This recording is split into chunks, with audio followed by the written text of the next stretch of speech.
Hello, good evening. It's just 5 o'clock, and I'm in Limerick, staying in the Travelodge Hotel. I never stayed in a Travelodge before, and I don't think I'll be staying here again. I'm here for three days because I go to a conference tomorrow in Limerick in the Savoy Hotel. I remember when I was trying to book for Limerick, every place seemed to be full for the days that I wanted, and the only one that I could get was this one. And by the way, they don't have breakfast. I've stayed in hotels all around the country. I've stayed in hotels abroad, the Formula One hotels in France. They're F1 now, they call them. They're budget hotels, only about 30 or 40 euros for a room. And you have facilities, and then you can have breakfast, continental breakfast. They put them on for €6 if you wish. But we used to have stuff with us that we were able to use the electric, which they had fairly well camouflaged, but we were able to do that and have our breakfast. And I stayed in Killaloe last night, and I was able to have my breakfast this morning, and a light breakfast is all I wanted, and a good chat with two gentlemen from Leash.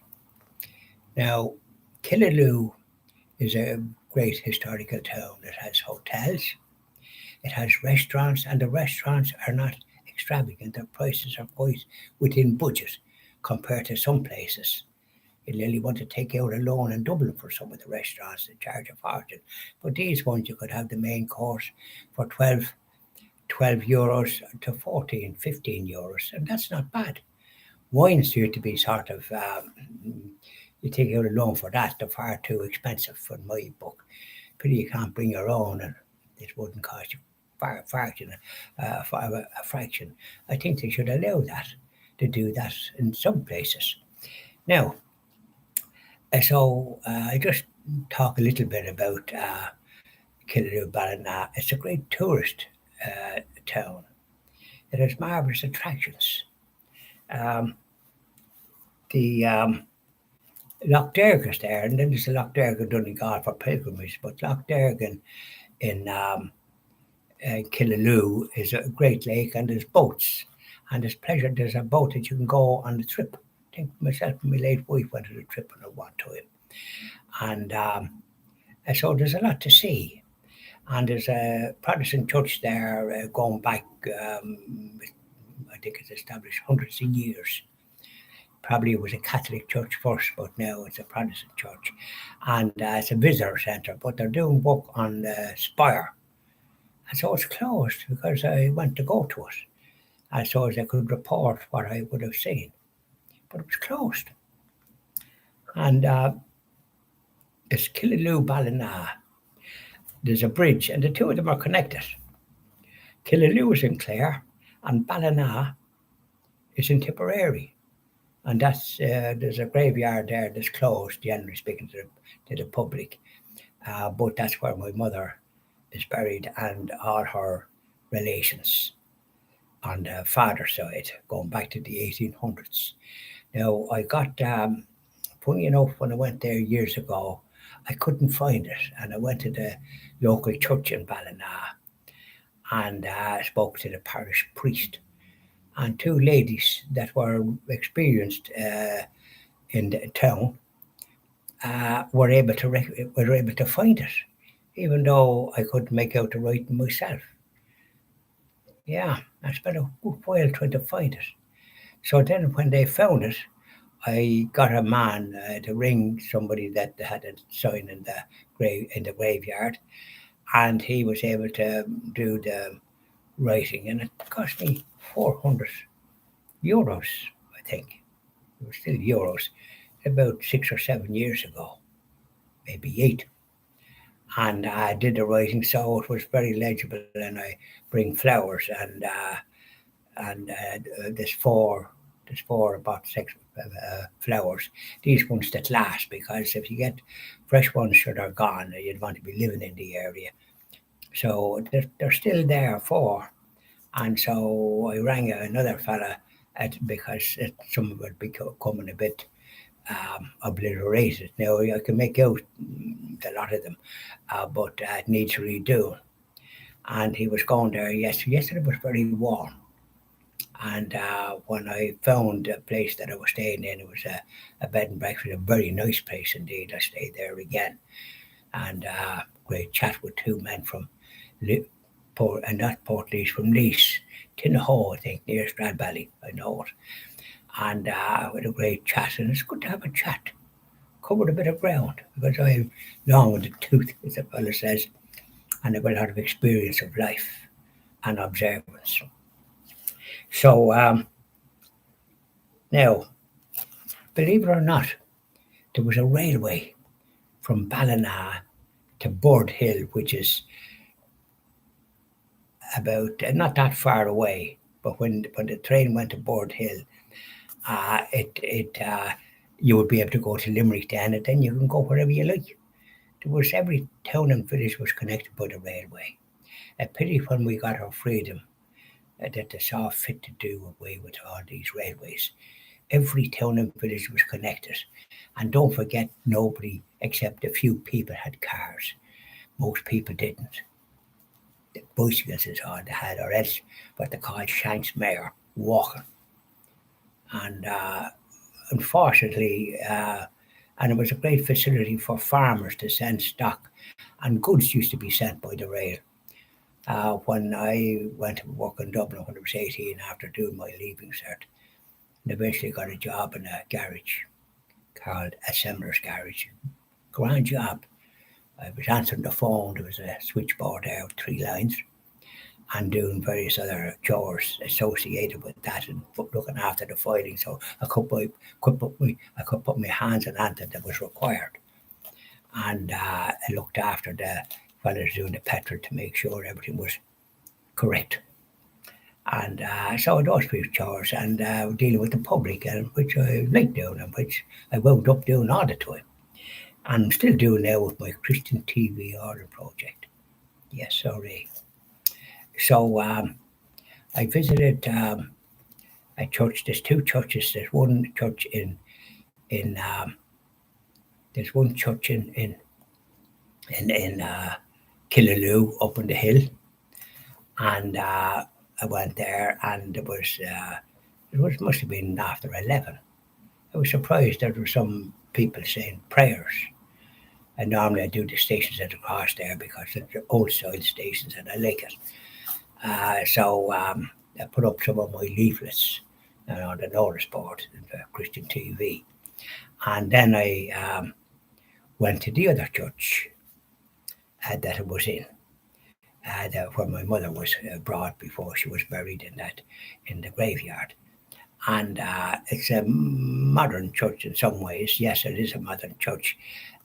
There's the tabernacle is not at the back of the altar, and it's a modern altar. It's stone. It's well done, and I think there's a picture of our Savior in stone. It's like it's not bold in that sense. It's yeah, I recognised it, and in that church also there's a lovely pieta.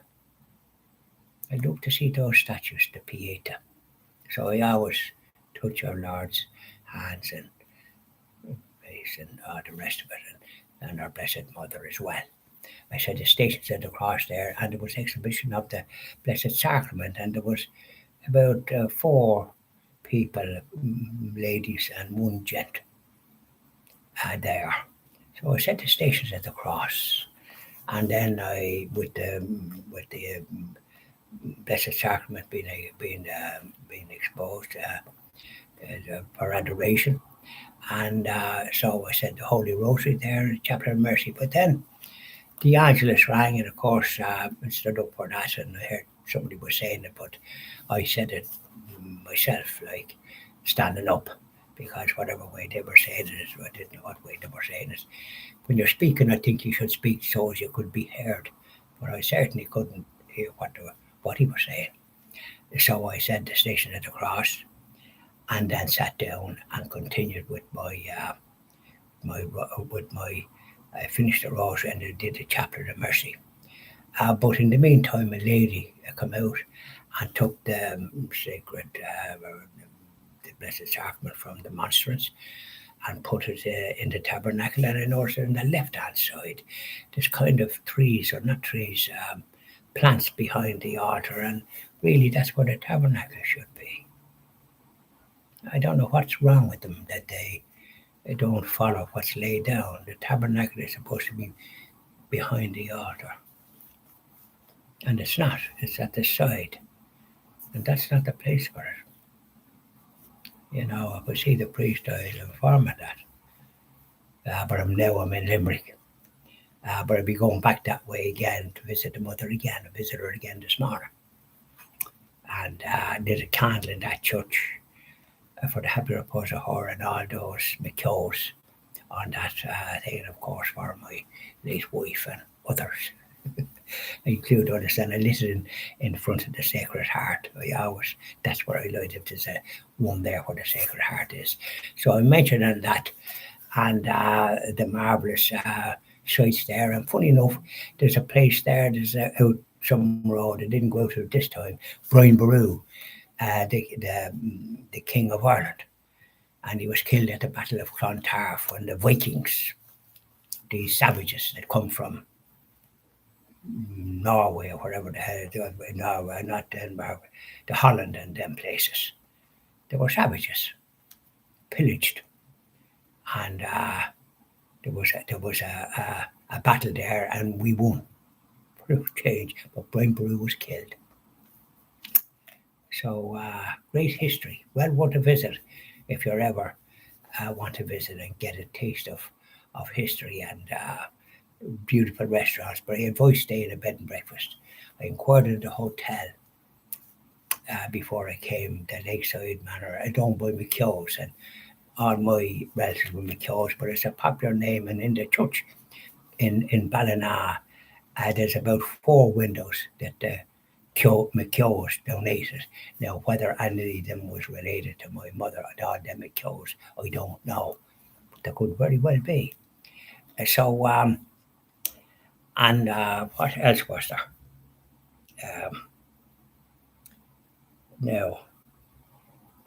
So there's a lot more to say about that, and I'll finish more of it tomorrow, and then I'll let you know what my experience in Limerick is, because I'll be here until Monday, and I'll be visiting St. John's Castle, which is open to the visitors. I hope they're not doing renovations there too.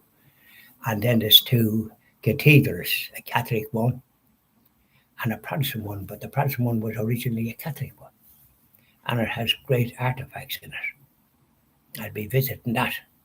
I was visited there before, I think before this COVID business, and but you never forget, don't you? So I'll be doing my things.